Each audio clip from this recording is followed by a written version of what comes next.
Hey everybody, welcome to the Samson's Mailbag podcast. Another one of these podcasts that I do. It's one that I hold dear. It's a fun one. We get to take listener and viewer questions.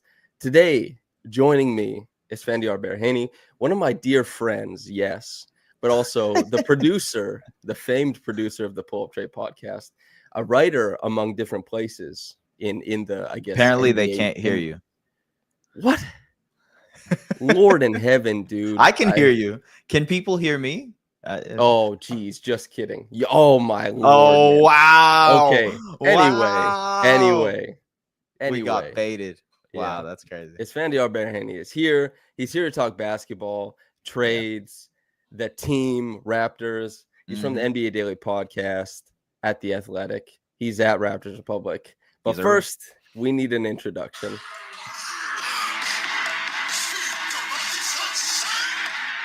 Hell yeah.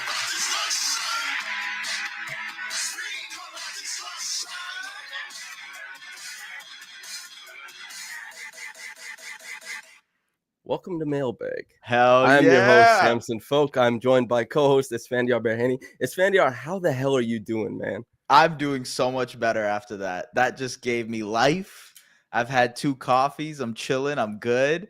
But that gave me life right there. Dude, the music on that podcast, if you guys don't know, by the way, Blowback. Crazy good. So good. Oh, my God. Yeah. Hell yeah. Yeah, the big kick. Yeah. So we're here to talk basketball and enjoy ourselves doing it. Mm-hmm. You have been doing extracurricular, and we're going to start off with the cannon fodder. You've been doing extracurricular GMing. For people who don't know, what happens on Twitter sometimes for people to gauge consensus among fan bases, among scouts, among different people, people will sign up to be like the ghost GM of a team and make decisions on their behalf. You have participated in ghost GMing of the Raptors. If you'd like to update us on this alternate path you've taken the team on, I'm curious what you've done. I'm curious what people will think of it. Yeah, so I'm busy with the trade deadline stuff. You took on extra jobs, man. He's got jobs, and then he's got the fake jobs. It gets so you get into it though, because everybody's like in their transaction GM bag, and then you start thinking of like different trades and stuff you want to do and how you would like to build out the Raptors if you had the chance to. We've talked about it offline a bunch, but I'm a big fan of what like a guy like Andrew Wiggins could provide to this team. So I was like, how could I get in on a potential Andrew Wiggins trade? And so I knew that they were, Jimmy Butler was trying to go to Golden State in this fake reality. And so I got in there. I'm like, you know what? Bruce Brown, I'm involving him in this trade. Get some expiring salaries to the Miami Heat because they want to get off of contracts and they want to duck that. I think they're in the second apron right now. They want to get under the second apron. So give expiring salaries to those guys. We'll take on Wiggins' contract. And so I did that. I got 2 second-round picks for taking on Wiggins' contract, which is crazy. I don't think that would happen in reality. It's a good trade, man. Yeah. I don't think that would happen in reality. But Samson, which season of Blowback are you listening to? Oh man, I'm finished all of them. I haven't watched or listened to the latest one. Are you caught up on it? So I'm a Blowback Patreon purchaser. So I'm like, I've been. Oh, you're in. The reason why it's such a big deal is because S started listening to it, so we have that shared. Yes, yeah. I'm a new listener. Yeah. It's one of my favorite podcasts. They do such a great job, obviously. But totally. Yeah, to the Wiggins thing, it's really interesting because I don't think he's seen truly as a negative asset. No. I think he's at the very least like marginally positive, especially with Golden State. Like they probably value him very highly. Yeah. The interesting thing is that the Raptors, and this is what Stevie from Twitter was talking about when we were kind of like running back over the, Indiana Pacers trade for Pascal Siakam, and myself lamenting that Andrew Nembhard didn't come back, and Stevie was like, well, would he maybe be a bit too good? And would he disrupt the tank? And you run into the same thing with the Wiggins thing. You run into the same thing with, and of course, I would take Nembhard. Like in my mind, the idea of taking a worse trade, or maybe it's the trade-off of saying like, we don't want Wiggins, even though it would be like a net value thing. We don't want to get Jabari Smith net value thing. Like we want picks. We want years of control, quote unquote, like all that GM lingo. you made those decisions as a GM, but like large, big picture, what do you Mhm. think is the best? Not in the, you have a bunch of people on Twitter who are ready to like make Make trades. trades. Yeah. Sam Presti just did that press conference where he talked about the bias towards action, right? Hmm. Hmm. What do you think is the best path forward for these Raptors? Yeah, it's interesting because, and I actually think we talked about this a little bit when I last did this live pod, but I think the Raptors are in this weird situation where they have a bunch of young guys. They're a very young team core wise, but they also have guys who are under contracts that are pretty decently hefty contracts. Scottie's max contract is kicking in. Quickly's is in there. RJ Barrett's on a pretty, big contract. Now, big is relative, you know what I mean? But generally, it's like what, 28, $29 million, $30 million contract towards the end of it. So you're dealing with a team that is young, but doesn't necessarily have a young team salary. And so you're looking at a situation where, yes, having years of control, so to speak, or cost effective players Mhm, is prioritized. And I think that's why draft picks get prioritized, because they're technically like the cheapest thing to acquire, if you will, mhm. in terms of actual salary on the books. Um, Guys who are on rookie scale contracts, or guys who you think have more untapped potential that are on contracts that might be relatively cost effective. Like, that's the way the Raptors have moved. And I think I think the players over picks thing is interesting with the way that they've worked over the last couple of transactions. Although you can argue one way or the other, like the Quickley and OG trade with RJ included, that was a player oriented trade. That's more rare, right? But then the Pascal trade is expiring salaries and picks, right? And so it's two different approaches to And a making Cowboy. trades. And a Cowboy, yeah. Hell yeah. I love that cow. But it's like, it's two very different approaches to making trades. And so what approach would they take at this deadline, knowing the fact that there's a potential Jakob Poeltl extension looming this summer, and they have to, obviously Scottie's contract ends up on the books next year too. So they have to kind of deal with that while also being a team that probably isn't good enough to be dealing with that right now, which is the conundrum that they're in. So it is really interesting to sit and think about this, and it's the quandary that the Raptors are in. This is what happens when you start making trades for like value instead of just trying to like reset all the way back. Because the Raptors, what they did was they probably perceived, and I've said this before, YA in chat says, would you covet Nemhard over picks returning from Pacers? I suppose he was offered in a deal without the draft capital. Here you'll get your sources, Samson. The Raptors turned down a draft capital trade from the Knicks for OG. It was 3 Mhm. first rounders with protections towards the back end of them. I think one of them was a 2030, if I Was remember that was correctly. the year before at the That was the deadline? year before he got traded, yes. Right. And Evan Fournier to be the ballast of contract to get OG Yeah. over there. And they didn't go for that. What they ended up deciding on a year later was Quickley and RJ, and also Precious and Malachi going along with OG. And with Nemhard, as far as I understand, what the Raptors have talked about in the past was that Nemhard was included with picks. Yeah. That it was like Nemhard, 2 first-round picks, and either Bruce Brown or Buddy Hield. And the Bruce Brown, Buddy Hield aspect of the Raptors-Pacers deal from last season was something that the Raptors and Pacers went back on. The Raptors chose Bruce Brown as the salary that they wanted to take back because they thought he'd have more value to move on later than Buddy Hield did. Still remains to be seen. So you don't necessarily have to pick and choose, but the Raptors, it seems, even with like Bruce coming back, even with the Knicks trade, they did choose player trades. Mm-hmm. And that does make sense a little bit because the Raptors believe in their ability to develop. They believe in their offensive system. And if you look at the guys that came in, everybody looks better, quote unquote, as long as you don't look at the record. You know Right. what I mean? Yeah. Yeah. Yeah. Because that's how the Raptors have been going about it, I guess, to me. But yeah, in what sense do you think is that successful? Have you been happy with it? Yeah, exactly. That's actually the question. I don't think we can really answer that right now also, of like how successful it's been because of the injuries, and we've seen like 9 games of Quickly. The other side of this is, if they were, because this is, timing is important when you talk about these past transactions and hindsight and all that stuff.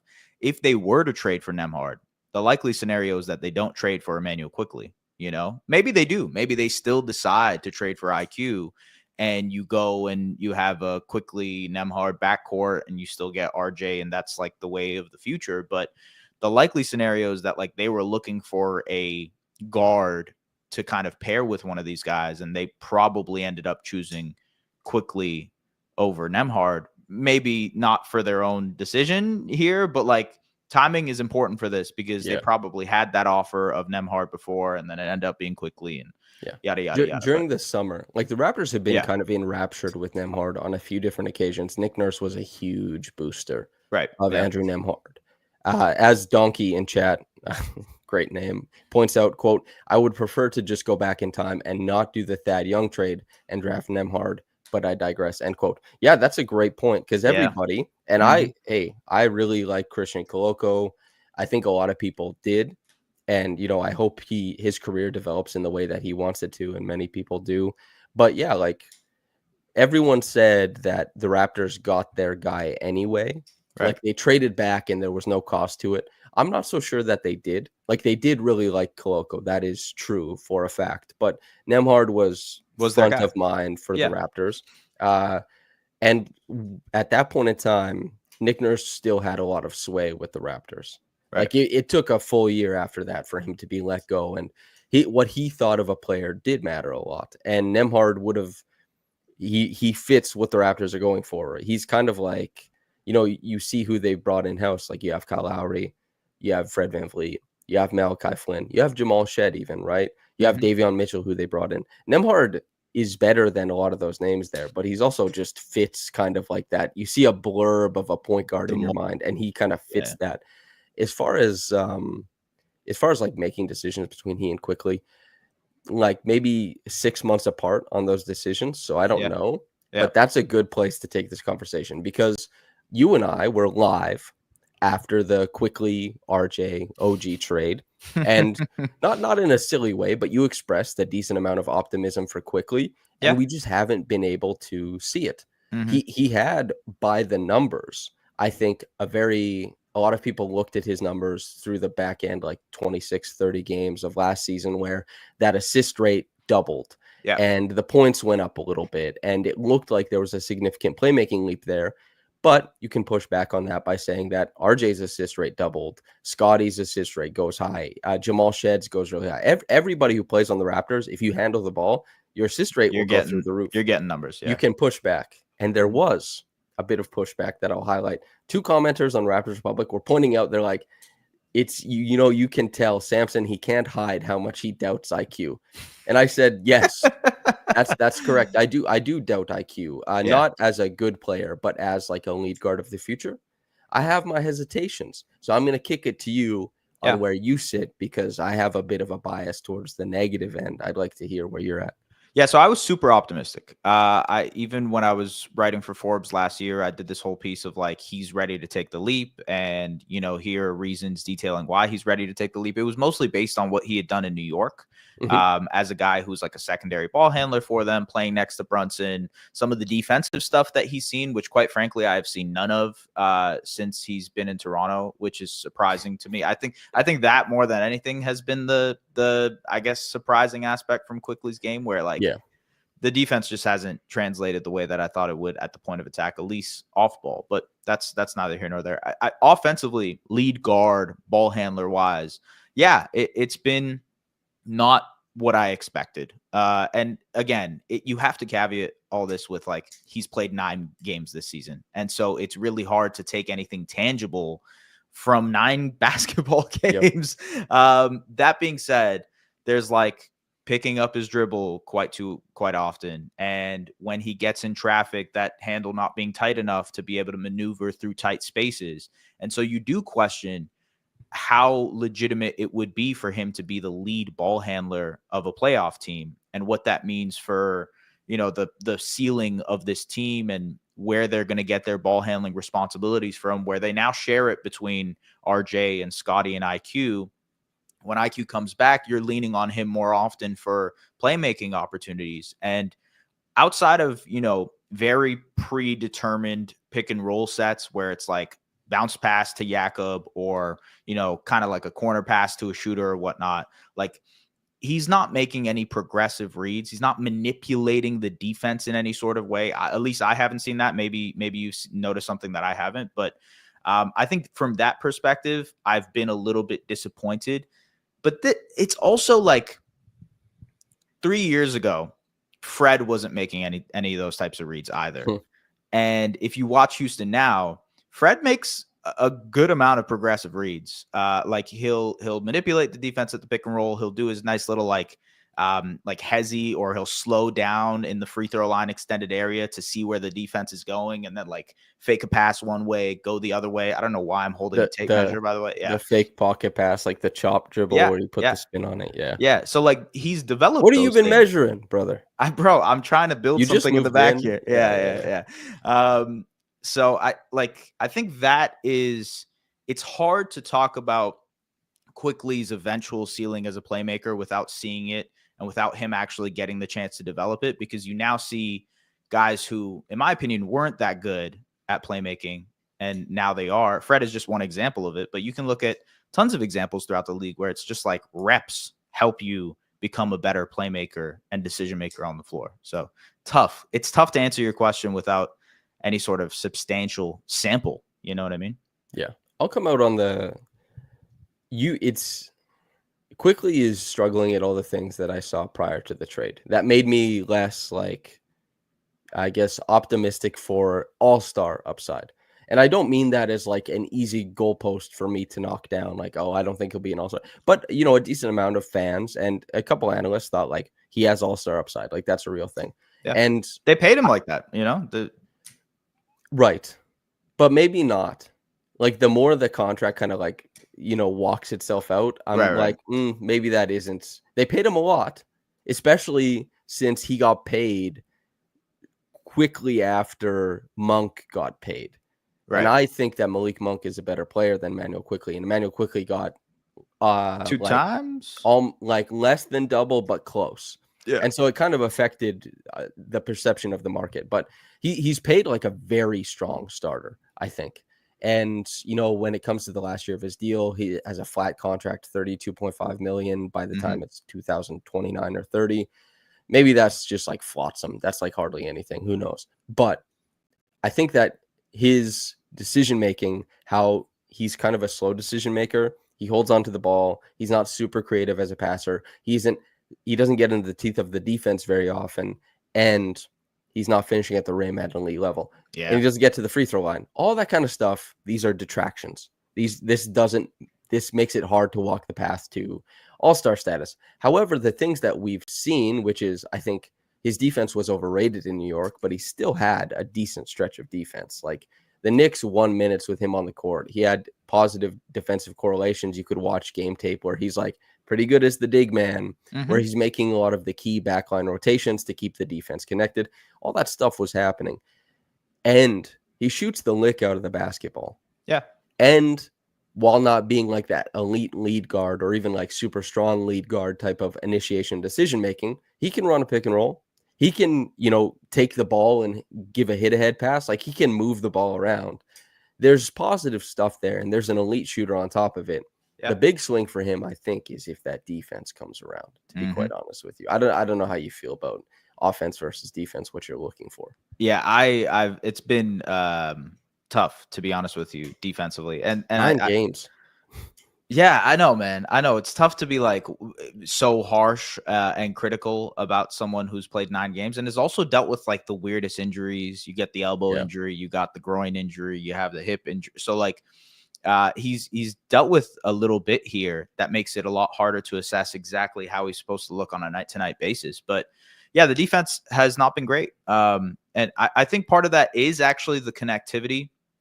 And I wonder if that is more about the fact that he is not around other good defenders on the Toronto Raptors. And so he's forced to compensate a little bit at the point of attack, making up for some of the lapses that you see from other players on the perimeter. And so that overcompensation probably overtaxes him on that end. And you're left with a guy who's probably out of spots more often than not.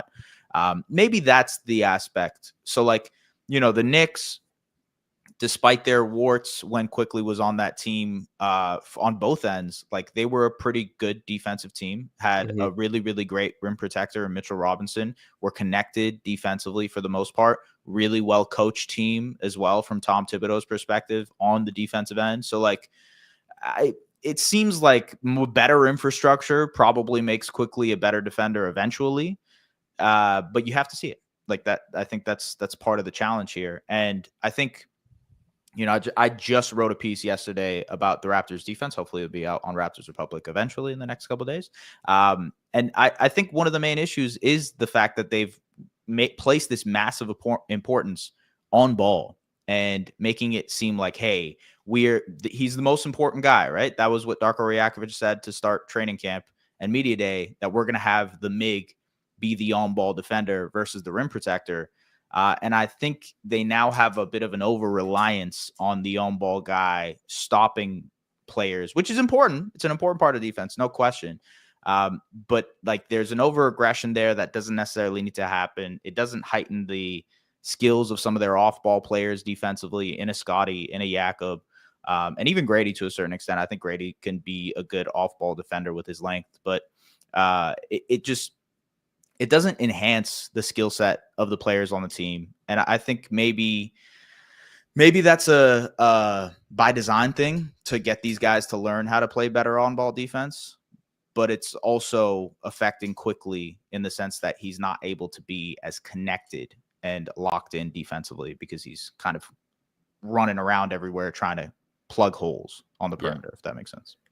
I think he's had trouble with the Raptors defensive scheme. And if you want like the full breakdown of the Raptors defensive scheme, I guess once SSPs comes out, make sure you read that. But also Trey and I did a big podcast about it. We talked about it for like an hour. We broke down like their defensive principles, who's been good at it, where breakdowns come from, how each player kind of what role they play in all of that. And so if you kind of don't understand what the Raptors are doing defensively, it should be pretty educational in that regard. You know, the Quickley talk comes from basically there was a question from HJ the 4, quote, is IQ good enough to be a starting point guard, shooting guard on a contending team? Where would IQ rank league wide amongst starting guards? If the answer is IQ isn't good enough, what are the approximate adjustments that the FO should make moving forward around Scottie? Cheers, gents. So we've talked a lot about IQ, so I'll just like address that. I think maybe he's in the middle to the back end, like the front of the back end, as crazy as that sounds. Like he's the front of the back end of starting guards, maybe. Yeah. Like maybe I didn't actually look at a list, but maybe he's like 22 or 23 or something like that. And as far as how the Raptors should, you know, adjust course going forward, I think IQ, not like, I don't think we're being too hard on him because these criticisms, they're like fine. And as far as IQ and what he's been able to do, you know, it's not just 9 games, but it's the season before. There's things players struggle at. It's not particularly rude to say so, but he also deserves a bit of grace to overcome those. And he can't overcome those from the bench. He needs playing time. And the Raptors, it could be that many players on this team, including IQ, are not part of the iteration of a very successful Raptors team. The Raptors, the team that ended up winning a championship, they pivoted away from fan favorites. They pivoted away from 2-bit role players. They pivoted away from guys who everyone thought had like star potential. DeMar DeRozan got traded, right? Like Amir Johnson was allowed to walk away. Terrence Ross got traded for Serge Ibaka. There was a bunch of decisions that were made to pivot. Yeah. And guys like Grievous Vasquez, who was an entrenched part of the Raptors team, he got traded in what ended up becoming Norm and OG. Great trade. The Raptors will have a chance to pivot if they need to. And as far as, you know, addressing the, like, you know, where do the Raptors go from here? I mean, the path has to reveal itself, I think. Totally. Like, a path is only a path once you've walked it, you know? Yeah, otherwise totally you're just staring at kind of something. So, I've said that a bunch too. You don't know what you have until you have it. Like you're not able to see the vision until the vision is actually created. So like they have to just keep kicking the can down the road and see what they have. So I'll list off all the people who asked about it, but there's a lot of questions about Scottie's 3-point shooting. And I Cool. compiled the stats last night Yeah. just because the curiosity of it. I was like, you know what? I haven't seen anybody address this. Scottie is like almost 60 games of just not shooting the three well. After we all got, myself included, extremely excited about the 31 game stretch he had last season of almost 6 attempts per game, 39.5% over 31 games. He was 70 of 177. A lot of them came above the break. Those are the more difficult ones. Since then, 27%, 72 of 264, 4.5 attempts per game over 58 games. He is currently at a 30% over his career. He's had a meaningful, basically 60 game stretch of 27%. He's had a couple good 3-point shooting games, but the cutoff point is actually that 7 of 15 3-point shooting game against Boston last year. And then it falls off a cliff to some degree. Where do you sit on Scottie's 3-point shooting? Do you have optimism? I do. I don't think it's 27% bad. I don't think it'll be 39% good either. I think the happy medium is there. What you mentioned just now was an increase in attempts too, right? I think that he's taken 2 more. Is that what the difference was compared to that 39% stretch? So the 39% was it was actually more attempts. So, okay. And this stretch is 4.5. So he's actually taking less and making less, which is a pretty interesting kind of wrinkle here to this, I think, because the way I look at it for guys who are trying to up their 3-point shooting is like more attempts, lower percentage, and then eventually that percentage goes up, which is maybe something we'll talk about with Gradey in a little bit. But I don't know. I think part of it is I'm more optimistic about Scottie eventually realizing that the 3-point shot doesn't have to be a massive part of his game. It is a huge complementary aspect off the ball as a catch and shoot player. I don't necessarily think, I don't know, maybe you have a different opinion on this. I don't necessarily think he needs to be a great pull-up 3-point shooter. I mean, obviously it would be awesome if he became a great pull-up shooter, but I don't think that would make or break his eventual ceiling as a player for him to be an elite pull-up shooter. I think there is a way for him to be the all-NBA player that people expect him to be, by still not necessarily being this like create off of the bounce 3-point shooter that people want him to be. He can still be successful somewhere at like a 35 to 37% clip off of the ball, catch and shoot opportunities, maybe from the corners, maybe where he's like drifting to the corner in sets and whatnot like that. I think that could be possible.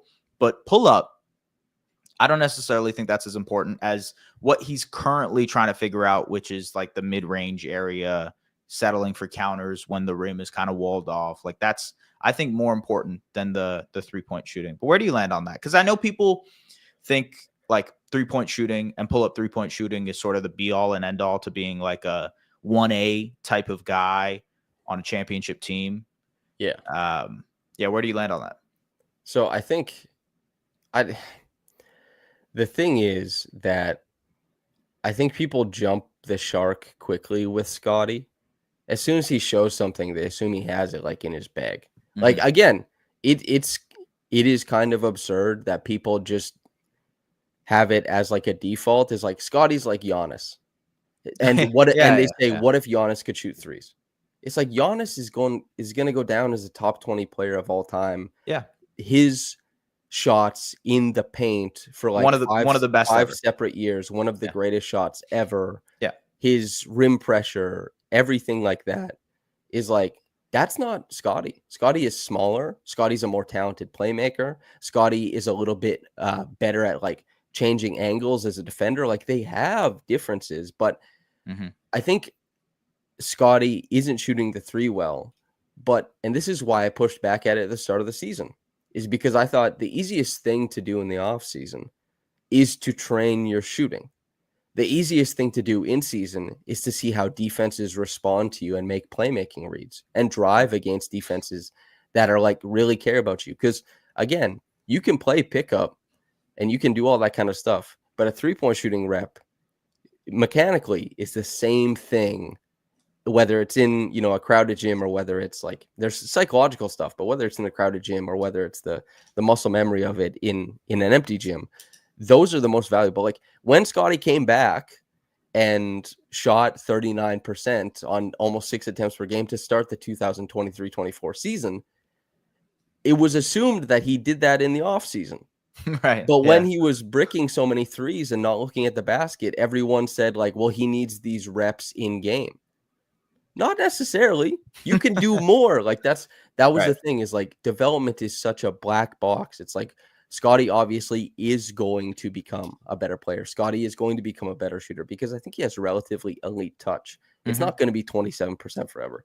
I Yeah. think it would shock me if it settled anywhere lower than like 34%. It I would agree. truly. Yeah. Yeah. But just like you can do more with a possession than just like launch it Shoot up the ball. and Yeah. everyone says, don't talk about it. It's development. Well, Yeah. Yeah. Yeah. you know, Well, there's other things to also, do. that's exactly what I was going to bring up. There's other things that need to be developed, like driving the ball and figuring out angles to which he can attack the basket. And you're right, he isn't Giannis in his size or length or athleticism, and so he needs to find other ways. Like he's a little bit more upright than Giannis is too. So like Giannis can bend at the hip a lot. yeah. So there's more of like figuring out how to be a better finisher around the rim, crafting, post moves and different aspects to be able to get separation. And yeah, like there's just more to it than that. There's also like his playmaking is so good and his passing Mhm. is so good that you're not necessarily you're conceding when you're taking some of those threes and you're not manipulating the defense the way you could if you were actually trying to get into the teeth of defense, maybe even getting to that mid-range area, and from there working and operating to try to make plays, which is what Scottie, I feel, should do. His playmaking is almost it's so good you almost take it for granted. Mm-hmm. You know what I mean? You see a big wing make those passes, and you have to watch other teams that aren't the Raptors and Yeah. see like, oh, big wings don't make those reads very often. Yeah. Like even like there's some drop-offs that guys can do and mimic, but as far as like Scottie, the way he's able to manipulate with a live dribble, use his eyes, the point guard eyes to bring guys in and out of lanes, all that kind of stuff. And the like on point, on target passing that he's able to provide is really, really strong. Yeah. And also there's like a unique thing is that while he hasn't shot the 3-point very well, is that middy that's developing. Totally. And like I guess that's the funny thing, right? Is like, it's like when he shoots the 3, he's Giannis who can shoot the 3. When he shoots the middy, he's immediately like Kawhi Leonard. Kawhi. I've seen that everywhere. Yeah. That wasn't, but I mean the numbers are great.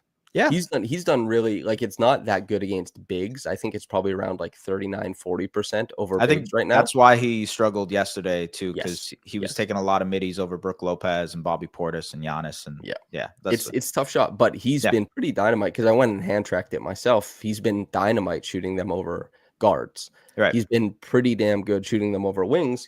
And if you have a guy who you can just like run him down the floor, get a mismatch, and whether it's in a playoff environment or regular Hell yeah. season environment, like gets to between 17 to 9 Mhm. feet and is comfortable if the possession ends there, that's a real strength. Yeah. Like that is very impressive to me. The Man, three-point shooting. Go ahead. No, I was just gonna say to that like hunting mismatch part, he's gotten so good at that in Mhm. transition too. And like he's always had the knack of doing that and recognizing like, hey, I can go and like pick this guy out in transition and be like, give me the ball. But he does that so often now. And I think part of me wants him to be used more as a screener because of that, because teams, especially if it's like RJ is the ball handler or Quickley is the ball handler, they don't want RJ to turn that corner and get downhill, or they don't want to concede a pull-up 3 for Quickley. So they're a little bit more happy to switch that action. You're getting a smaller player on you. You're getting a player that Scottie can take an advantage of. And that's where like the intrigue comes between those guys and their connection. So Mhm. to the point of like easy offense for Scottie and buckets that he can just get to automatically, this is where the matchup, the mismatch hunting and figuring out ways to just get like easy looks comes into play. And so I just wanted to mention that. I think like that if there's one area where he is significantly improved over the last couple of weeks, months, if you will, is like mismatch hunting, targeting, realizing I can take an advantage here, which is pretty big step, I think, in terms of like a half court creator. Yeah. Regarding all the Scottie questions we have from Greg Sinclair, with all the talk about Scottie's 3-ball and mid-range, how would you rate his footwork in the paint? Seems limited. We also have from Donkey, how do you weigh, quote, this is development reps, quote, against, quote, this is bad process? Mostly curious about this in regard to Scottie's rim frequency / shooting threes / middies is key long-term, but I would love to see him get in the paint more. It seems like every time he does, good things happen. We also have HK, thoughts on Scottie as a three-point jump shooter at this point of his career. Wow. And Spen B, quote, long-term question, if Scottie's three-point percentage stays in the low 30s, is it essentially a must for the front office to draft / trade for a stretch center? Failing this pursuit, will a stretch 4 work, moving Scottie to the 5 to close games? A lot of really great questions. I'll talk about Scottie's footwork. I think Scottie's footwork is actually limited is a good word. He hasn't figured out a bunch of counters. He has a couple things he really likes to go to, but I think the potential for Scottie's footwork is very high. He's extremely balanced spinning. He keeps his shoulders very square. Like a lot of people spin out into their shot, but he spins into his feet and then goes up for a shot. Like he can hang his pivot. He can sit on his feet comfortably. Yeah. And he's very square, and he's so square going into his jumper. I think there's a lot of potential for his footwork there. As far as the 3-point shot, I think it's been bad, obviously, but he takes hard threes. Like he's perfectly willing to just randomly pull up from 28.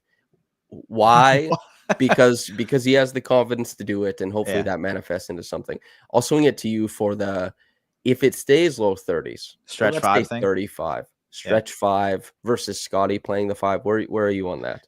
Well, wait. Also, like the video, everybody. There's like 140 people here. Like the video helps everything. Thank you very much. Subscribe, do all those things. Yeah. Okay, so the stretch 5 question is really interesting because I think it comes down to like what you believe team building wise you have to do for a guy who's not necessarily a great pull-up shooter.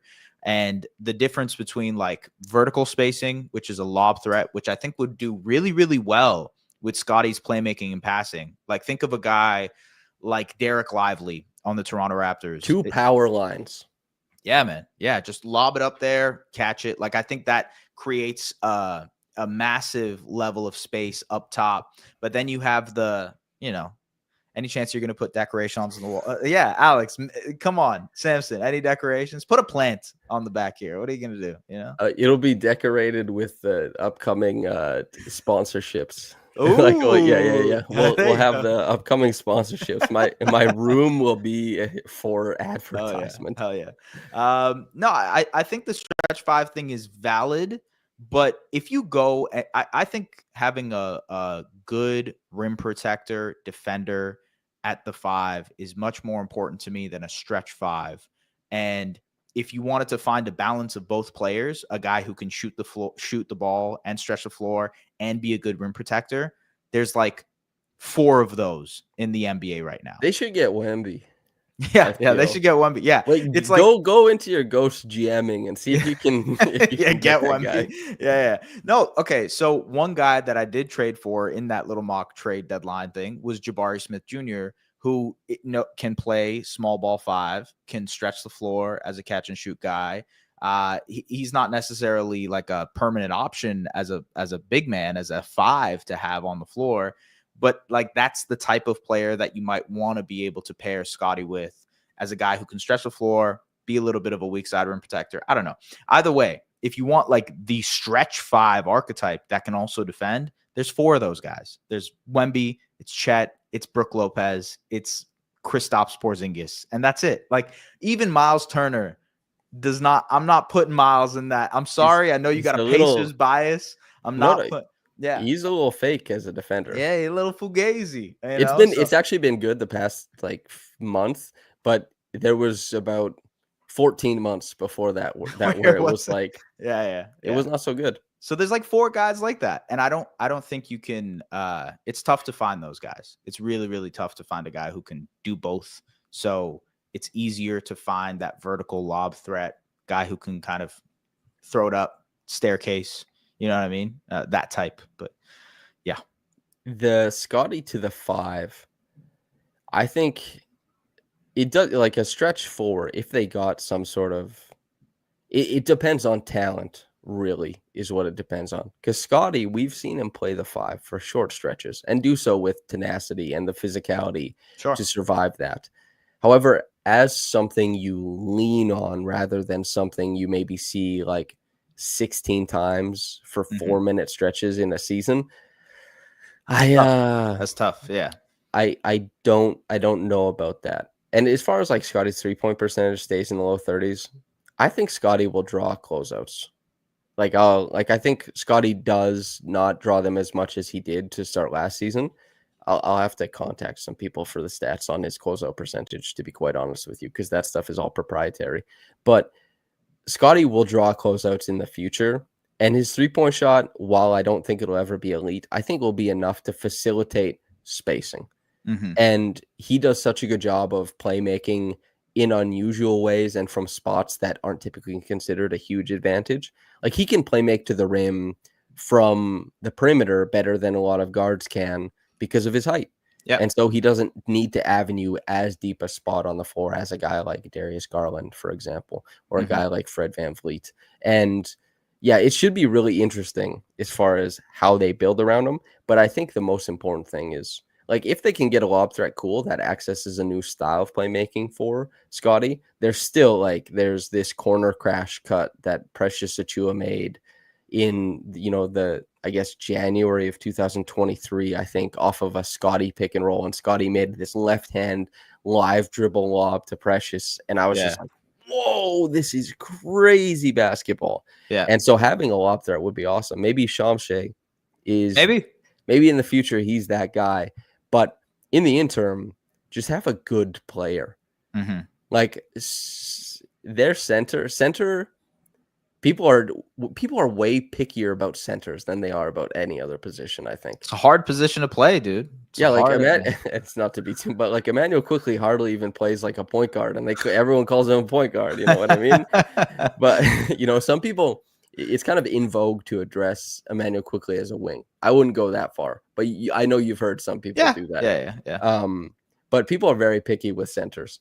They draw the ire of fans. I think it's because they're like, you're big as hell, dude. Why don't you do more? Right. You know what I mean? Yeah. So much pressure. Yeah. But Hard being big. Yeah. Jakob is quite good though. Yeah. And I don't know what happens with him in the future.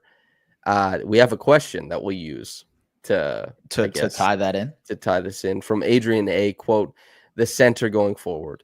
Do we deal Yak when he has the most value, or is he the best fit for the next few years? The Chomche enigma. Does he see NBA minutes post All-Star break, and is he a center? If we fall out of a top 4 pick, do we draft a center like Queen or Mawak? I'll let you take that one. Chomche, I've been to, every Raptors 905 home game. I didn't mention that in your introduction. Although GPWW, oh man, you trolled us bad. You trolled us bad. He threw me out of the loop. He got us. I think Chomche has a long way to go. He's been playing better on the road. Rebounding the ball like crazy, blocking shots like crazy. I think he's like 3rd or 2nd in blocks per game in the entire G League, which is sick. I think he will get reps post All-Star break because I think one of Kelly or Boucher or both Kelly and Boucher will not be on this team potentially. And so there will be more minutes for Jonathan Mobo. There will be more minutes for Ulrich Chomche. And, we have Mel here saying Chomche is not a center. I don't know. I think he's like 7'2", can stretch the floor, block shots like crazy. I think that he probably is a center in the NBA. I think it would be easier to say Chomche is not an NBA player than it is to say he's not a center. Because if he makes the NBA, he'll be a center. He'll be a center. Yeah. He's not there yet. And I don't necessarily know if he'll be there even next season. I think he'll maybe if he has a really great summer and he gets into his own in terms of grabbing the ball, finishing around the basket, all that type of stuff, because that's the aspect that is not there yet, like finishing craft around the basket, which, will take some time. Let's stay there. How excited are you about Chomche being at all these games? I think he provides a ton of the tertiary things you want a big man to do. I could see him right now. I could see him becoming a really, really good backup big man who can just come in, just be a defensive rock, grab a ton of rebounds, push in transition, but he's still kind of like, what is it, Bambi legs? You know what I mean? Like kind of uncoordinated a little bit. And so that leads to a lot of fouling. That leads to a lot of like situations where he'll catch the ball in and around the basket and can't go up with it, you know, and that finishing aspect is something that's huge. We talk about lob threat, like having good hands is a huge part about being a lob threat. And so you see Rudy Gobert struggle with that sometimes. And like, you know, that's like a higher level example to this, but to Chomche being a successful guy who can, you know, run to the basket, roll to the basket, be a guy who's effective defensively, all of that will take some time. And I don't know. It's not out of the question that he could be like a starter level NBA player eventually, but it's going to take a long time for us to even get that answer, you know? Yes. So. He's got a lot of developing to do. And I again, so I put the link in chat. I guess don't go away from the podcast yet, but like put that in your like Save videos it. so you can Yeah. or your watch later. Cody did a fantastic. Cody has covered a lot of the 905 this year. He did a fantastic job making a video essay about Ulrich Chomche. Totally. And also, I'll say I haven't seen that much Chomche because I'm not. We just mentioned Cody S is sitting across from me. I'm the least tapped into the 905. But I had a lot of scouts message me right after the Chomche got drafted, and they were saying like, "This guy, I don't know how long it's going to take, but he's going to hit." And so I've heard nothing but good things. Hell yeah. But positive things. And part of that is like he's kind of like putty, you know? He's just big, talented. You can mold him. Yeah, totally. Yeah. It could end up a lot of different ways. And of course, like when I tap in to watch some, I'm like, God, this is a little bit horrific. But then there's that little shred of sensational. Yeah. And he's so young, he's got so much developing to do. It's like maybe sensational. It becomes the most common thing. He's also gigantic, you know, yeah. Even in person, you're like, oh my goodness, he is a big human being. Big boy. So yeah, like that will always help. Size is an important thing in the NBA, as you guys know. So, all right, we're going to get to a bit of a trade talk from Tank Survivor at Peace Key. Quote, "Hi, first time, long time. Who is the least likely to be on the team after the trade deadline? Which salaries are you most comfortable taking between Beal, Middleton, etc.? Yak has been great, but do you think he stays after the deadline? How do you think or feel about Darko as a coach?" End quote. A lot of good stuff there. We'll get to the Darko stuff last, obviously. Yeah. There's been reports that the Raptors, I mean, Doug reported it, and that probably means it's true. Like Doug, he doesn't even tweet it out. He just like puts it in his article, and then everyone goes and aggregates it. And I like, if Doug is saying that the Raptors are trying to get in the middle of the Jimmy Butler deal to get some assets, one, I think that they should be doing that. There's a lot of motivation. Like, just go get good stuff. Go like Jared Allen. Reap the benefits. Exactly. Jared Allen, the Cavs just got in the middle of something, and we're like, we'll give up an okay first for Jared Allen, who becomes, you know, probably a two-time All-Star and is a tremendous big. Like, go get in the middle. Yes. Hey guys, I'm here. So reported by Doug, and also, you know, it makes sense for that to be the case. You think about this stuff a lot. People ask you about this stuff a lot. They do. Say. I've become somewhat of a trade person for some. Yeah. Well, I lean into it. I leaned into it right. initially, and then I think you were saddled with it. Yeah. But you work really hard, and you also are a league-wide talker, so you have the breadth of your knowledge. I like trades. Yeah. Okay. Well, then trade Poppy. Let's hear it. What's your sense of everything?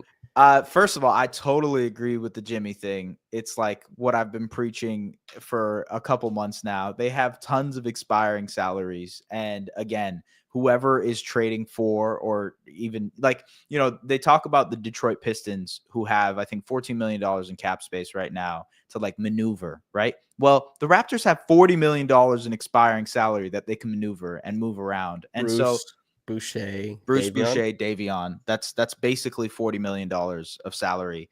I think it might be like 39 point something, but it's basically 40. And so you have that to work with to relieve some pressure off of these teams that are pressed up against the second apron or even in the second apron. And so you think of a team like the Bucks, who have tons of salaries. You think of Pat Connaughton, you think of like, I don't know, Bobby Portis or I don't whatnot. often find myself thinking of Thinking Pat of the Bucks. Connaughton. I think of Well, Bobby Portis a little bit. there you He's go. good, man. He's sick.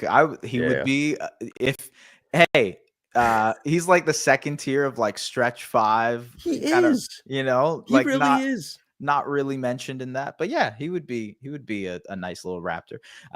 So look, those types of deals where you can huge eyes, he has massive He's got eyes. some It's eyes on him. incredible, man. Yeah, those type of deals are things that they can get involved in. And maybe with the way that Boucher is playing, I think Bruce has been playing pretty well too. Would you agree to that? Would you agree that Bruce is maybe not like giving up a first round pick well, but Bruce has been playing well enough where you can lie to a team. So I You know? think the Bruce stuff, this happened with Trey. God, I'm coming across as the pessimist. But on the last podcast we did, he was like, yeah, Bruce was defending these guys, these actions. And I was like, but then he was like, no, I watched it. And I was like, well, it's okay. And Trey then you say die. this and trained eye. And God, that's a good pun. But yeah, Bruce, I think Bruce, the most important thing is that he looks healthy. I don't think there's a stretch of play that he could have that would actually like move the needle. I think Yeah. teams know what Bruce is. He just has to show, he just has to show like, hey, I'm healthy, I'm out here. And Yeah. that he is doing. It's pretty hit or miss game to game. He has some games where you're like, how the hell did you score 13 and have, 7 rebounds and 5 assists on 7 shots? Like, hell yeah. Yeah. And then there's some games where it's just like kind of non-existent. Coco says another point, Bruce's last outfit looked like something Samson would wear. Cosmo says Samson is only an optimist with Gradey and Scottie. I don't think that's true. Also, there are people who would argue vehemently that I'm not a Scottie optimist. You're not a Scottie optimist. Yeah. Which is kind of a funny thing because Yeah. I have people from all over the league, even people in the Raptors market who are like, well, you're a big Scottie guy. And I'm like, if you heard what some people say, man. Here's the thing. Bruce, I think there's interest. I don't think he's moved the needle a bunch, but I agree with you. There's been some good games. Optimism. Yeah, there you go. Actually, Optimism. He's awesome. He's an all-star. Yeah, He's the best guy I've ever seen. I just think like those guys are all good enough to be traded to teams that would want to take a guy to add to a playoff rotation. So Miami wants to stay competitive. They don't want to suck. They don't want to like tank.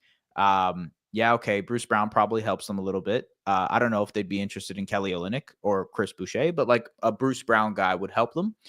You think of the Lakers who are in a situation who want to improve. You think of the Warriors who want to improve. Maybe the Bucks want to add to some rotation guys. I actually think Bruce would be pretty nice for the Bucks, but kind of hard for them to do. But like those are the types of teams that would make sense for these players. And the Raptors need to take advantage of that, in my opinion, because I think you could agree these players are not necessarily a part of the long-term vision of the Toronto Raptors of what they're building. And they have to take advantage of that at the deadline, especially because a lot of teams want to get expiring salaries. And that's very important right now. Coco says, if we are in the middle of an existing trade, isn't it less about their value and also about their salaries? That's a good point. Yeah, totally. That's a huge part of some of the trades that we're talking about. Getting in the middle style trades, yes. Yeah. But also since those getting in the middle, it's 3 teams. Part of the value is the salary as a ballast to make it work, but part of it is that there's a third team who will get Bruce or Chris or Kelly or anybody for a prospective playoff run, which I think is a good thing. We'll use this the Gradey optimism comment. We'll use this as a means to pivot.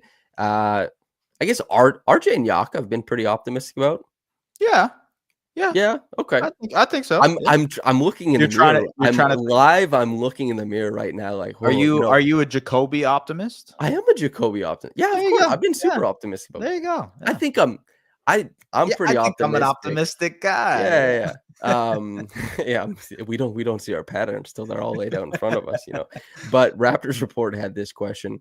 Quote, can you think of an example of a high volume shooter who started his first 2 seasons shooting around 35% from 3, who ended up becoming a very good 3-point shooter? End quote. I'll say this. I went to StatHead as soon as I saw that. Wow. I was like, Yeah, I wanted to see, but you go I'll ahead. s You I'll you say something, it's just a quick thing. yeah.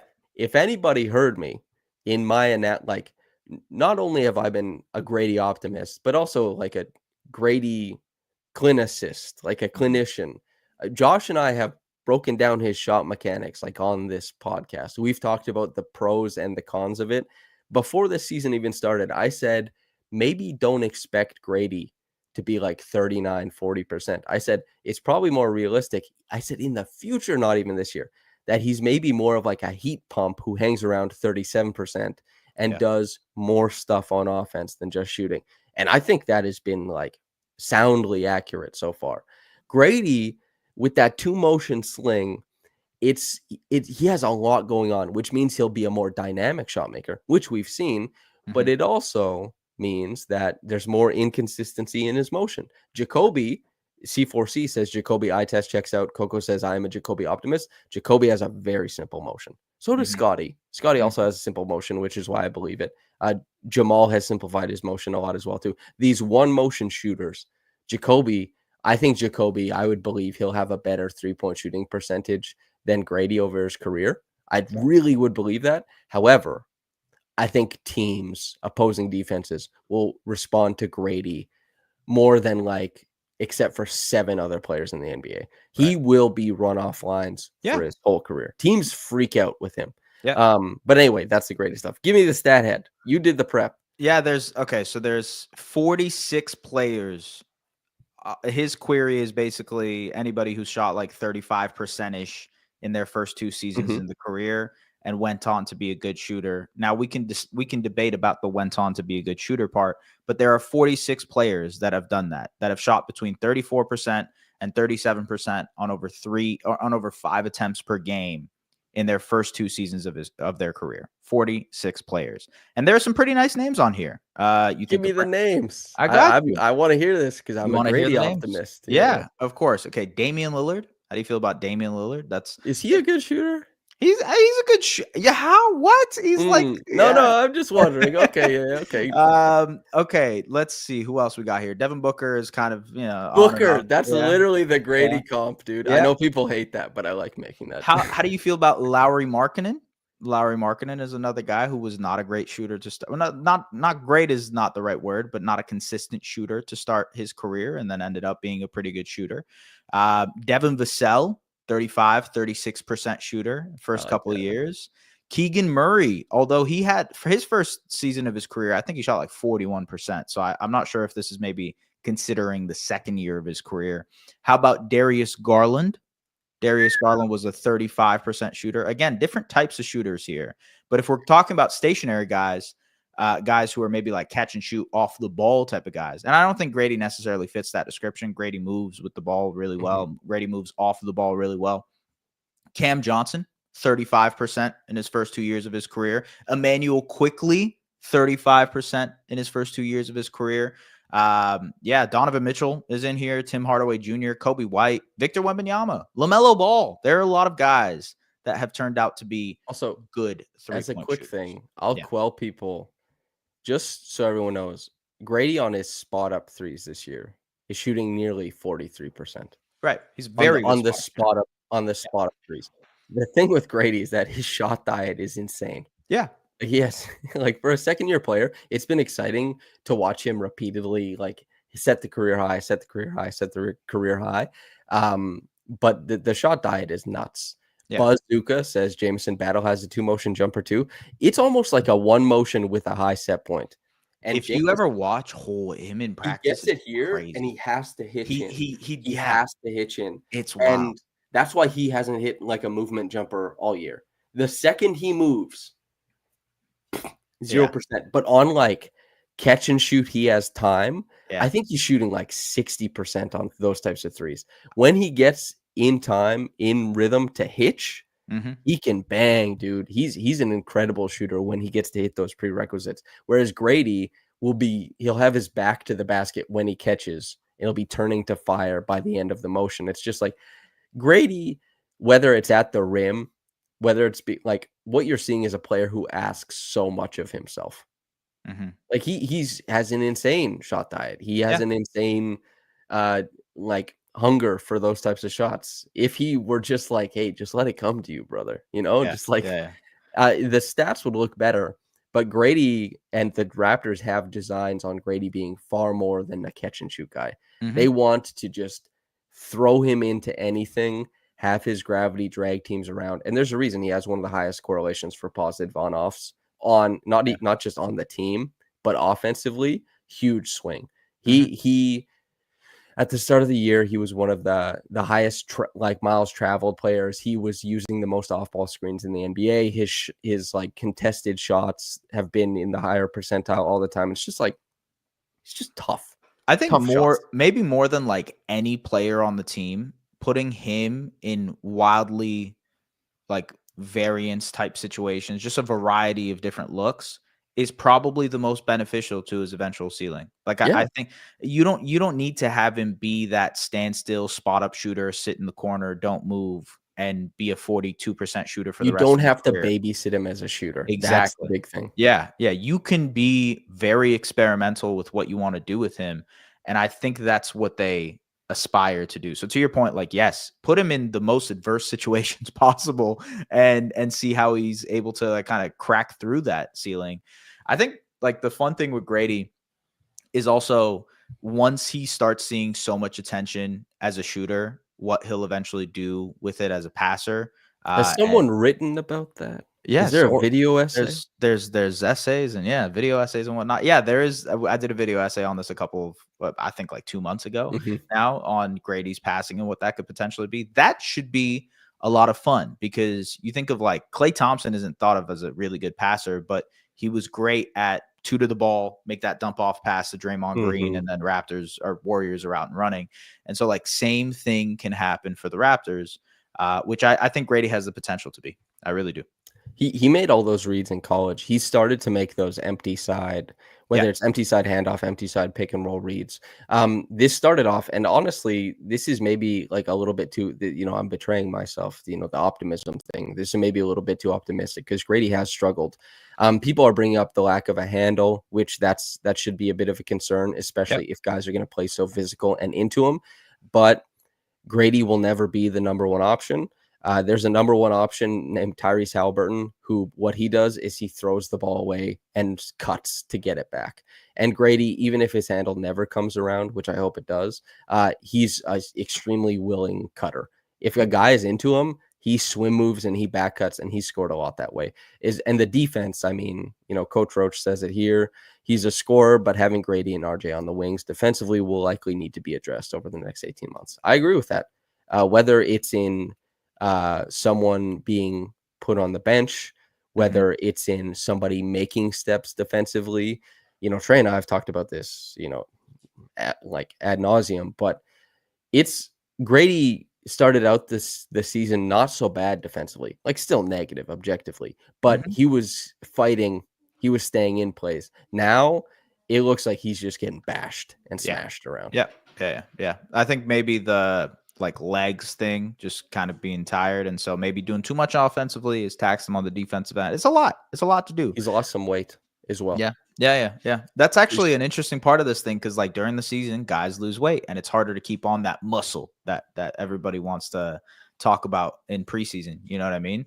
I Shaq think had it right, maybe. He's like, just gain 40 pounds so that you can lose, 33 of it, during the season. I don't, man, I actually agree with what Roach also said here. Teams during games are looking to get Gradey in switches and RJ around screens like that. You saw that in the Pistons game. RJ dies on screens. Oh my goodness. Like he was tasked with guarding Malik Beasley, and Beasley was just like, I'm going to run around for 5 whole quarters, 4 quarters and whatever. But it was incredible to see. And it's something that RJ pretty consistently struggles with. So I don't necessarily know if there's an answer there, to be honest with you, of Gradey and RJ and their pairing defensively. Maybe there is a leap that is taken, but hard to see from RJ's side, in my opinion. And maybe that's my pessimism, but that's my dose of pessimism for today. Yeah. Well, I'm glad I'm not the only one. Pedro Toad says this whole Gradey versus RJ starting thing is so tiring. It's not like Gradey can't come off the bench and still play a lot of minutes. Well, then, like, if that's the fix to you, then that's the fix to you. But the fix to other people is different, i.e., dialogue. You know what I Mhm. mean? That's why people talk about it. Some people say don't put Gradey on the bench. Some people Yeah. do. I have no problem with putting Gradey on the bench. I mean, Yeah. I have Yeah. no problem with Gradey playing less minutes. The reason why I think Gradey is in the starting lineup is because the same reason why Davion is too, is Darko doesn't like to disrupt his rotation. Yeah. He can adjust the minutes, but he wants the rotations to be similar. Mhm. Gradey has gone from playing like 32 minutes a game to like 24. That's a huge step down. Yeah. And it's because Gradey is clearly feeling the effects of the season, and he hasn't been playing that well lately.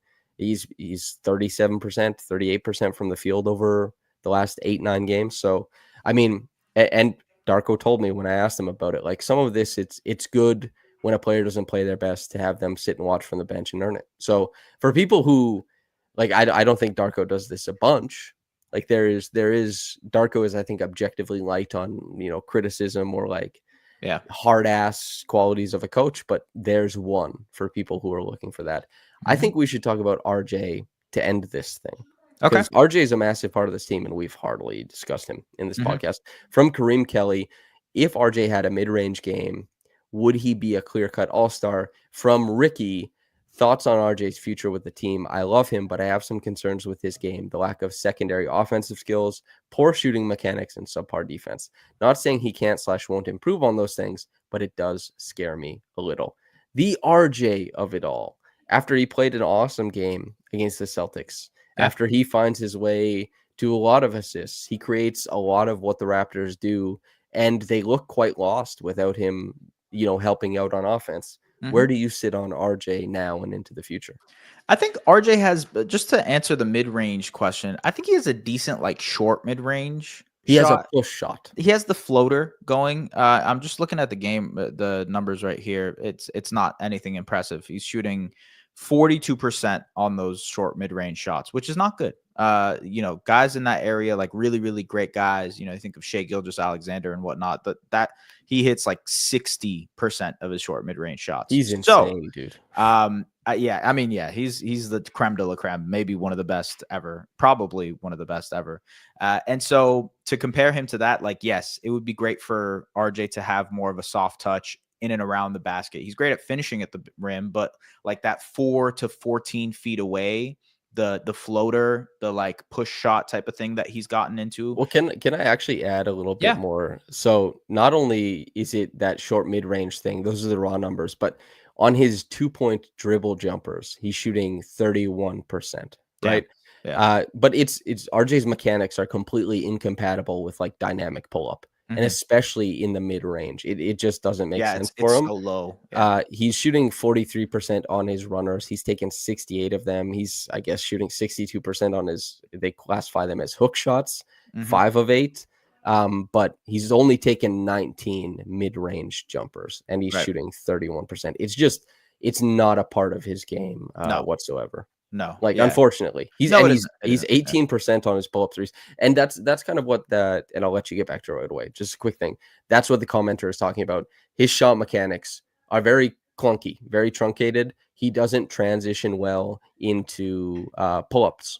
He Mhm. needs to be a set shooter, or he needs to be a driver. He's not super dynamic in the middle of the court. Just a Yeah. quick thing. No, you're right. I don't think that changes him as a secondary guy, though, because if you're thinking of secondary scoring, and I believe that question asked about secondary scoring, Yes. but you think of a guy who can off the catch make threes and off the catch, like on the go, get to the basket. And so I think RJ fits that description of secondary scoring Mhm. well. What you think about the potential of that on a really, really good team and the value of that on a really good team is a different question, where it's like, how does that fit on a playoff team? How does that fit on a championship contender, especially when the defense is not the best? And I think that's what really changes RJ's potential ceiling of what kind of player he can be and what his long-term projection with this team is, because he's playing 30 minutes a night, 31 minutes a night, something along the lines of that, probably more. I'm not actually sure what his exact minutes load is, but it's You over talk. 30. I'll find it. Yeah. And so I think when you have a guy who's playing that much, requiring as much usage, it's tough to also have that guy be a consistent liability on the defensive end. And so if that doesn't get fixed, that isn't corrected or improved on, then yeah, man, it becomes harder to think of RJ as a long-term piece for this Raptors team, because of, you have to have a great defensive infrastructure to insulate, or sorry, yeah, basically insulate a guy like RJ. Right now, the Raptors don't have that. And I think that's become heightened. You see a lot of RJ's flaws defensively because the Raptors themselves have a lot of flaws defensively. But that's where I'm at with it. I'm less concerned about the offense than the defense long term. I know efficiency wise, RJ hasn't been hitting a total home run this year. His true shooting percentage is, I guess, close to just a smidge under 55%. RJ, to me, is a good offensive player despite his limitations. Mm-hmm. I think his ability, that last step to finish at the rim, he churns downhill, he eats innings offensively, and he makes everybody's job so much easier. He really does. He does things that just, and is it a little bit propped up? Maybe because there's not a lot of it on the roster, possibly. Yeah. But when the Raptors were playing like harmoniously, and RJ was relegated to like the third/fourth option, it was 60% true shooting. Yeah. Or 61%. I don't remember which one. No, he's and it was yeah. he fits in, he cuts, he finishes, he pushes. He's not like a polarizing ball hog. Mm-hmm. He play makes. I mean, he averages 6 assists a game. Scottie averages 7 something. Yeah. And like Scottie is, to me, a much better playmaker. But yeah, 6.6 versus 6. Right. Like RJ has been playmaking a lot. He's absolutely necessary to this, admittedly version. bad Raptors offense. But he's good offensively. The defense is, I don't see any part of it that's excusable, is the thing. Mm-hmm. Gradey, you excuse it because he's just turned 20. He's like a kid. Maybe he's 21 now. I think he's 20. But he's so young and he's so frail, and you're hoping on things. But RJ has a man's body. He's a beast. He's strong. He knows what he's good at on the floor now. And it's like, why haven't we figured out some of that defensively then? You know what I mean? Why aren't we seeing, something like that? But it's just, RJ he has done such a good job of bringing his offense to the table, and I've been really impressed with how resilient he is as an offensive creator. 22.4 points, 6.6 rebounds, 6 assists. Yeah. The defense, if he finds his footing there, he can completely, as you said, change the course of his career. Yeah. And it would restructure how this Raptors team looks, I think, in the future. Yeah, it's hard. I mean, I feel like that's the final, not even final step, but that's one of the major steps to him becoming like the prime version of himself, is just winning minutes defensively when he's there on the floor. Maybe that turns out to him being like a really, really good 6-man eventually on a good team because of the defensive liabilities. I'm not sure, but you know what? People bring that up though. People will say like RJ off the bench score, punch in, give me 15. And my dog is barking. Sorry about that. But like, give me like 15, 20 off the bench. That'd be sick. That's a great player. But I also think it's hard to do that. Where do you stand on like that? There's like this parallel lives thing in different timelines that's been happening with RJ and DeMar. Cosmo said it earlier. They said they're an RJ pessimist and said, at some point, like, players are who they are. RJ's 24, but I think about RJ is a workhorse. He's added things to his game. Like, people thought RJ was a finished product offensively, and then he came to the Raptors and a lot of stuff popped up. Yeah. There were things that changed. And as far as DeMar DeRozan, he used to get the 6th man thing. Right. He still does. Time. He still does. His whole career, they're like, when he was 27, people were like, just wait till he's a 6th man. Just wait. And I'm left to wonder if RJ will be a guy who quietly improves, like, year in and year out. And like, that stuff is just always said about him. Yeah. And you just, at the end of his career, you look and you're like, damn, this guy just played and scored 20,000 points. And it wouldn't surprise me if RJ ends up like that. And like, yes, it's true. even if RJ is paralleled to an all NBA guy at times like DeMar was the player who had to be traded for the championship. He didn't fit on the championship team. I don't know what RJ's future is, but my sense is that it probably won't be a sixth man. I think he's going to continue to hang around and score and remain a big part of offenses. Al Sem says DeMar was a bad defender and still isn't great. Yeah, DeMar was a terrible defender, dude. Like, he and RJ are close. There's like the comparison runs both ways. Koki says respectfully though, but RJ isn't DeMar on offense at 24. I mean, what was 24? DeMar wasn't like such a rock star. DeMar's my favorite player ever, for what it's worth. If anybody wants to discount, but DeMar at 24 was 22, 4 and 4. It was his first All-Star. Yeah, first All-Star. On 43% from the field. He was shooting 30% from three. He played 39 minutes a game. 8 free throws a game. Here's the thing. Here's what makes RJ into DeMar. But he'll never be getting to the line a little bit more, making free throws. Yeah. But also like DeMar was the guy he's the 2-motion shooter who shoots all everywhere in the mid range. Yeah. And RJ is a more gifted last step finisher than DeMar. But yeah, it's an interesting RJ is also a better passer than DeMar was. Yeah, way better passer. Yeah. That's a new skill for DeMar relatively. Yeah. DeMar, such an interesting career, man. And my hope is that RJ, I think he'll end up, because DeMar's probably going to go into the Hall of Fame. As crazy as that sounds to people, he's probably going to go into the Hall of Fame. Do I think RJ ends up as a Hall of Famer? Probably not. But I think he's going to look back on his career and be like, I did that thing. Yeah. But the Raptors. RJ, you know what, man? Like, we're so,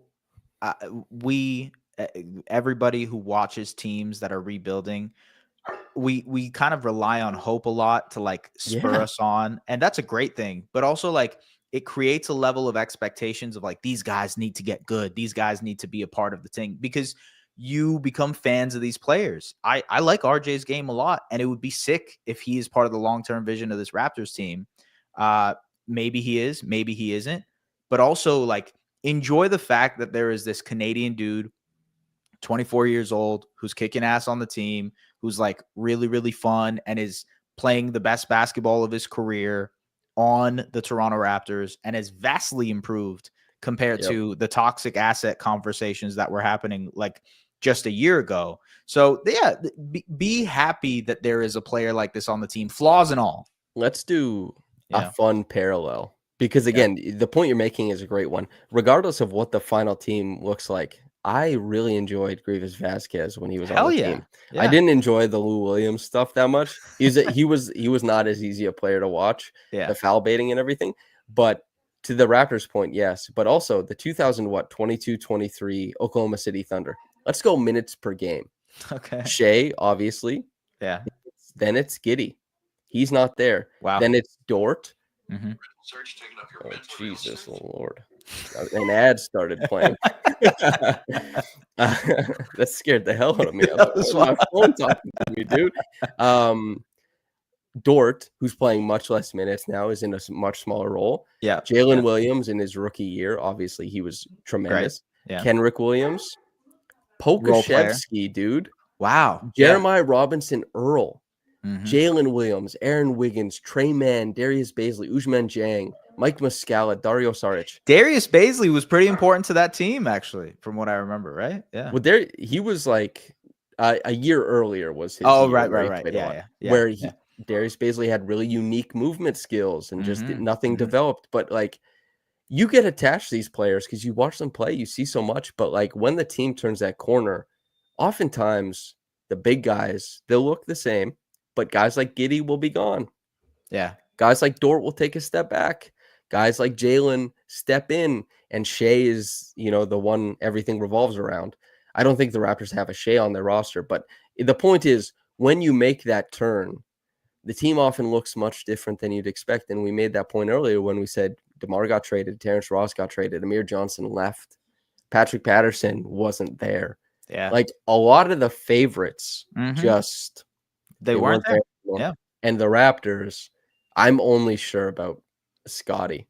And that's not a value judgment on anybody else. It's just like Scottie is the guy they chose, and like everyone else, it's hard to feel certain about what this team looks like in the future. As good as any singular player may be, hard like, to know. Yeah. We had a friend who we won't name who, and like this isn't to cast aspersions, just like the difference in analysis, who thought like Josh Giddey should probably be the lead ball handler instead of Shai because they liked the playmaking decisions he made better. To us, it wasn't justifiable, but to some people it was. Yep. People have different ideas about it. It's going to look different. We'll see. We don't know what we have until we have it. Like you talked about that path, like you just don't know until it's there. So, yeah. Pedro Toad says Grievous Vasquez trade is the trade that keeps on giving. Yeah, it's awesome, dude. There's that still, trade. Quickly and RJ still there. We'll see what happens with those guys. Born out of that trade. That is crazy. Coach Roach says we're an expensive lottery team rebuild. We are. Yeah, it's true. That's because it's a rebuild on the fly where they traded for a guy who got his rookie extension in RJ and a guy that they gave the rookie extension to in Quickley. And they paid Kelly, they paid Jakob. Like the Thunder were a very cheap team. Yeah, that's why you guys talked about it on the pod, or at least I saw the clip of it. But like it's not like the Raptors are going to do anything with their salary space. No, anyways, you know what I mean. Like, nobody's coming here, dude. It's fine to be an expensive lottery team. They're not going to be going after free agents. You can make trades with these players, which they hopefully will do at the deadline with the Bruce Browns and whatnot. It's okay in this modern NBA to have salaries and big salaries that work. So really, really good point is being able to have salaries to pivot and move things out. Yeah. Koki says the Thunder actually built up assets. So guys, it's a comparison. It doesn't mean they're the Thunder. The Thunder are like almost unparalleled in their ability to pivot, a forced pivot, by the way. They didn't want to pivot. No. But then, and like, again, when they traded for Chris Paul, they didn't want to be good. Yeah, Chris Paul was great, and so was Shai. So they're like, all right. And then Chris Paul, they traded again, and then he went to the finals. It's like, damn. Yeah, but the Thunder are like have no peers as far as how their tank/team building has gone. They're in a super strong position. Absolutely. And it is funny that we talked about that Sam Presti quote, the bias of action. This guy traded Josh Giddey. You know what I mean? Like that's the equivalent of the Raptors trading Scottie. He was selected 2 picks later. Yeah. So there's a world in which the Raptors picked Josh Giddey instead of Scottie. Oh, that's neither here nor there. They also have Shai, which is what Coco just said, and that is unequivocally true. None of this stuff matters if SGA is not an MVP. It just does not matter. Mel also says how many championships OKC got. I never know where to take a conversation there, because then you can't talk about a team until they've won. Yeah, is that like is that the and answer? I'm also Mela. I'm stamping it right now. They're winning. I hope they win. I think they will. Shai Finals MVP is pretty good. I got a reply recently that was like, should the Raptors be, kind of gearing up to steal Shai away? I was like, that's such a sick idea. In both, like that's awesome, but also like sick in the head. Yeah, because it's a beautiful thing to be like, oh yeah, the best player in the world or second best is just gonna join the Raptors. Hell yeah, dude, I'd love that. But is that real? No. Like we spent years talking about Giannis's free agency. Oh my God! Do you remember that? Years and years. Oh my God! The salary structure. They've shedded salary. They have the exact amount. Fred's salary goes from 21 to 19, so they can save money in the year they sign Giannis. Yeah. Shut up, dude. It never happens, man. Roki Sasaki went to the Dodgers. Shohei Ohtani went to the Dodgers. It's always the Dodgers, isn't it? It's always the Dodgers. Always the bridesmaid, never the bride, man. Like, yeah. Oh, we were close on Giannis. We didn't have a shot, man. I don't think Shai is coming. Yeah, I'm sorry, guys. It's not going to happen, unfortunately. Yeah. That feels like a podcast. Yeah. Maybe you know how Steve Nash almost became a Toronto Raptor when he was like 40, like when they signed Landry Fields so that the Knicks couldn't get Steve Nash, and then the Lakers got him. Yeah. That was a galaxy brain. You know what I mean? They're like, oh, well, if we sign Landry, we'll tie them up in an offer sheet. And then they can't do anything. And then the Lakers were like, yeah, we'll take him. And the Knicks were like, you can have Landry Fields. By the way, his elbow doesn't work anymore. Yeah. His Oh, elbow man. is hanging on by a thread. Yeah. Damn. Yeah. Anything you want to say before we get out of here? No. Listen to the Pull Up Tray podcast. Yeah. Tap in, do all those things you guys usually do. Appreciate you guys. Thank you, by the way, for getting us to over 12,000 subscribers. That is sick. Yeah. Dope stuff. Yeah, always great. Hopefully draft time comes around and we'll be more excited for Raptors stuff. Because I think right now, to be honest with you, like, let's be real, it's kind of like a lull, right? We're just kind of going through the motions of this regular season. It'll be much more entertaining when we know what that pick will be. Let's be real. If I get to sit down and the cast of characters film is like 2 players long, do you know how excited I'll be? I know. Yeah, it's literally Cooper Flag, Dylan Harper. That's all you got to do. Yeah, the second rounder, 2 of them. Yeah, but yeah. That Portland second rounder is really nice from the Davion trade. That's awesome. But if they hit in the lottery, dude, I'm not gonna cry grown man tears, but I'm gonna feel. It'll be good, man. It'll be, dude. People need it. This team, the way the fan base is right now, they need some. We all need something. We all need some. Yeah, you're right. I need to go see my dog. That's what because he's whining. But yeah. All right. You and I have to set up. Okay. Yeah. Anyway, we'll figure it out. Yeah. I'll see you. Okay. Thanks to everybody for listening in. Make sure to like, comment, subscribe, all that good stuff. It's good for the algorithm. You like us. We're some good fellas. Thanks for tuning in with us, whether you got into this in the morning or at night. Have a blessed day and goodbye.